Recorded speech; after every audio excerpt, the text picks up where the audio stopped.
من شرور أنفسنا ومن سيئات أعمالنا من يهده الله فلا مضل له ومن يضلله فلا هادي له ونشهد أن لا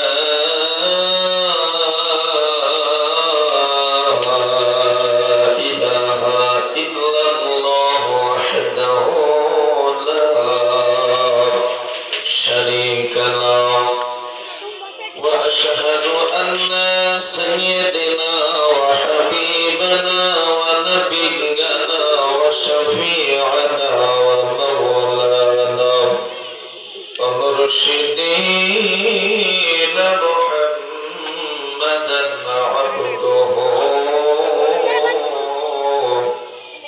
ورسوله الذي أرسل رسوله بالحق بشيرا ونذيرا وداعيا إلى الله بإذنه وسراجا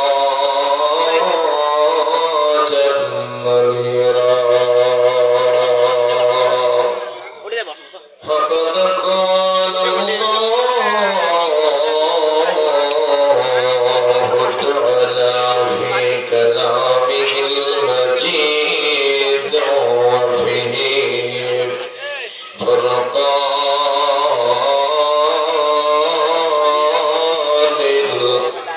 الحميد أعوذ بالله من الشيطان الرجيم بسم الله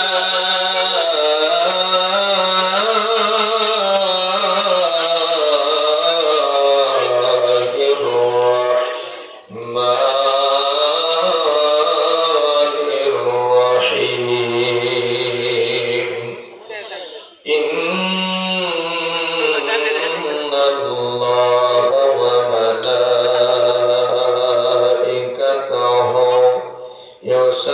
يصلون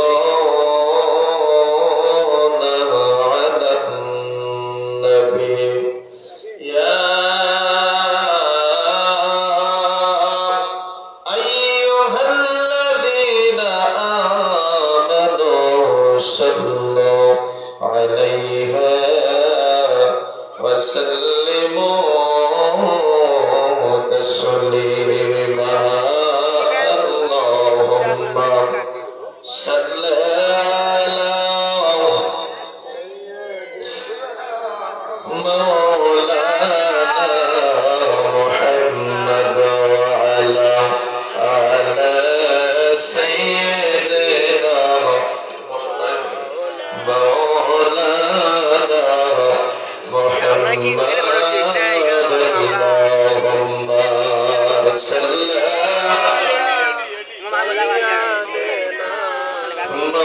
مولانا محمد وعلى سيدنا مولانا محمد قد جاني دكشف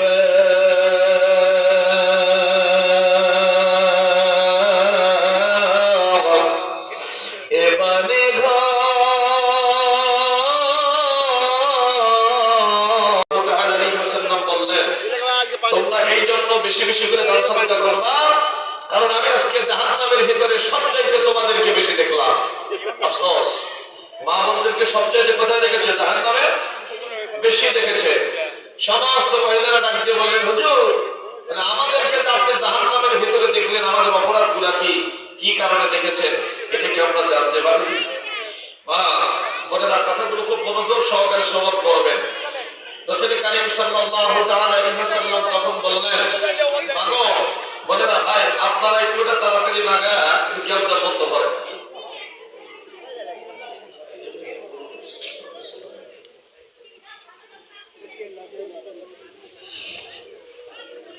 আল্লাহ নবী ডাক দিয়ে বললেন যে তোমাদেরকে আমি অধিকাংশ জাহান্নামে দেখেছি দুইটা মাত্র তোমাদের আমলের কারণে, দুইটা মাত্র আমলের কারণে।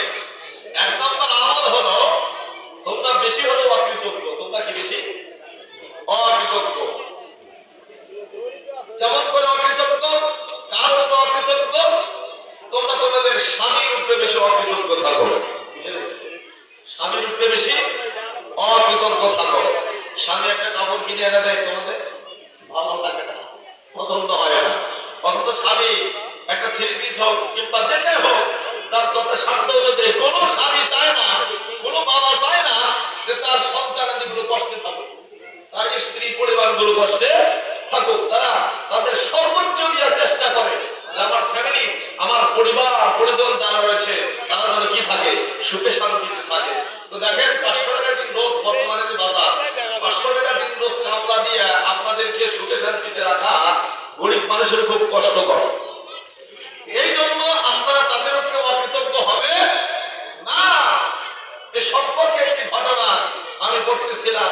রাসূল করিম সাল্লাল্লাহু আলাইহি ওয়াসাল্লামের দরবারে একজন বিচার নিয়ে আসছে, একটা উটের বিচার। উটের বিচার তিনি যখন নিয়ে আসলেন, আসার পরে আল্লাহর নবীকে বলতেছেন, ইয়া রাসূলুল্লাহ, ইয়া হাবিবাল্লাহ, আমার উটটা বড় পেয়ারা, আমার উটটা বড় কি আপনারা কেমন একটা নবীর উম্মত হয়েছেন। আমি মাঝে মধ্যে বলে থাকি, মা এই নবীর উম্মত হওয়ার পরে যদি আপনারা আপনার জাহান্নামী হই, আমাদের মতো কপাল পোড়া, আমাদের মতো হতভাগা আল্লাহ আসমানের নিচে জমিনের উপরে আর কেউ না। এমন একটা নবী পাইছি যে নবীকে কাছে চিনে, মাঠে চিনে, পাথর পর্যন্ত চিনে। আল্লাহু আকবার। পাথর কেমন করে পাথরে চিনল না? একটু গভীর মনোযোগ। নবীর তাসাউলাহা এই আমরা একদিন রাস্তা দিয়ে হেঁটে যায়, হেঁটে যাওয়ার সময় রাস্তার ভিতরে লক্ষ্য করে নবী মুহাম্মদুর রাসূলুল্লাহ কতগুলো সঙ্গী সাথী নিয়ে বসে গল্প করতেছেন, নসিহত করতেছেন, ওয়াজ করে শোনাইতেছেন। আবু লাহাব লক্ষ্য করে দেখলো মুহাম্মদকে যে সময় ডিস্টার্ব করা যাবে, দেখি মুহাম্মদ সত্যি আল্লাহর নবী কিনা একটু পরীক্ষা করার দরকার আছে। আল্লাহর নবী পাক সাল্লাল্লাহু আলাইহি ওয়াসাল্লাম বসে আছেন।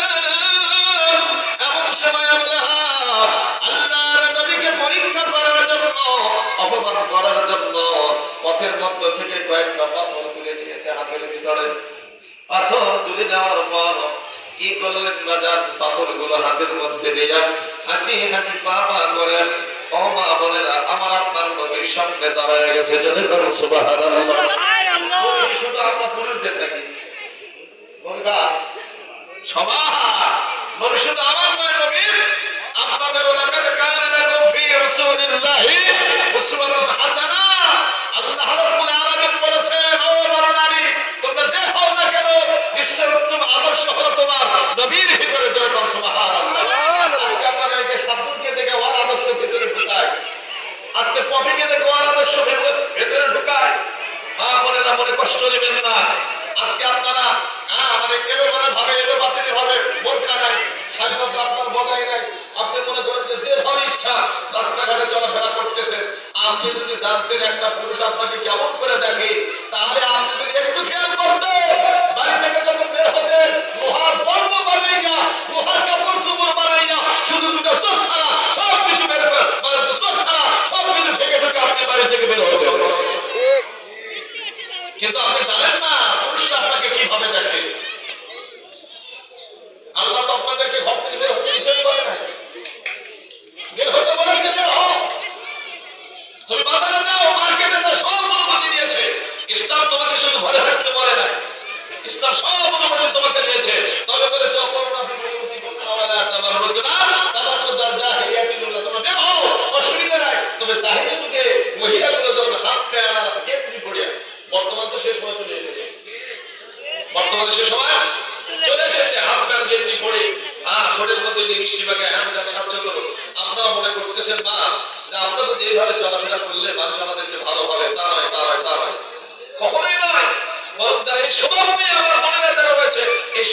এইরকম করে রাস্তাঘাটে সভা প্যান্ডেলে আপনার ঘোরাফেরা করে, তখন ছেলেরা কি মনে করে জানেন যে এর মতো 10টা 20টা মহিলা আল্লাহ আসমানের নিচে জমিনের উপর কেউ নেই।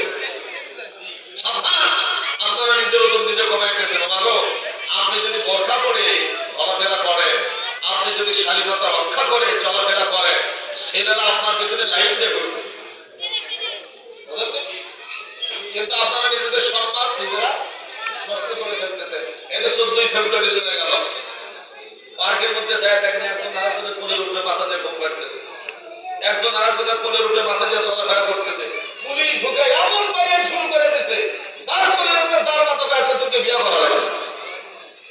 বিপদ করছে না কাছে অনেক কাছে একটু আনন্দ করতে করার জন্য পুলিশ যায় এমন কাম করে দিল, বিয়া করে পড়ে ছেড়ে দিল।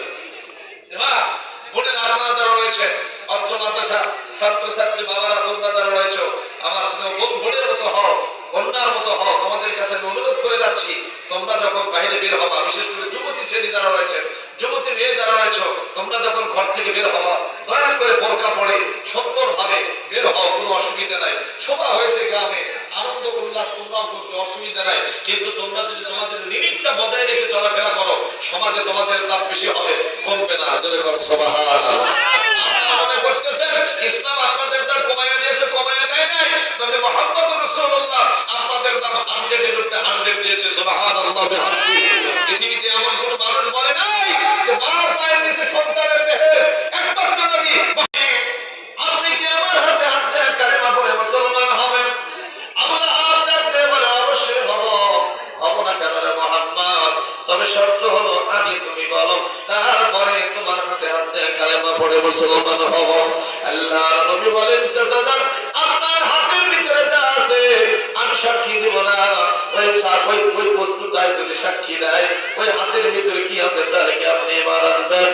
আবুল হাসান বলে অবশ্যই ঈমান আনবো। কেন ঈমান আনবো না? এমন কথা যখন বলেছেন, আল্লাহর নবী শাহাদাত আঙ্গুলি দ্বারা ইশারা দিয়ে বলেন, আমার চাচার হাতের মধ্যে কোন বস্তু আছে তুমি নিজে সাক্ষী দাও, দেখি তো তুমি কি হাতের মধ্যে রয়েছে। এমন কথা যখন বলে, হাতের ভিতর থেকে পাথর কথা বলে, তুমি বলো সুবহানাল্লাহ।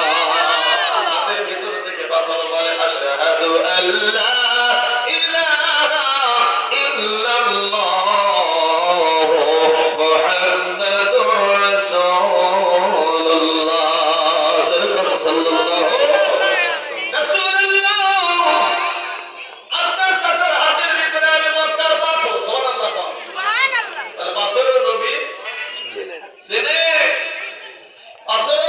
কথা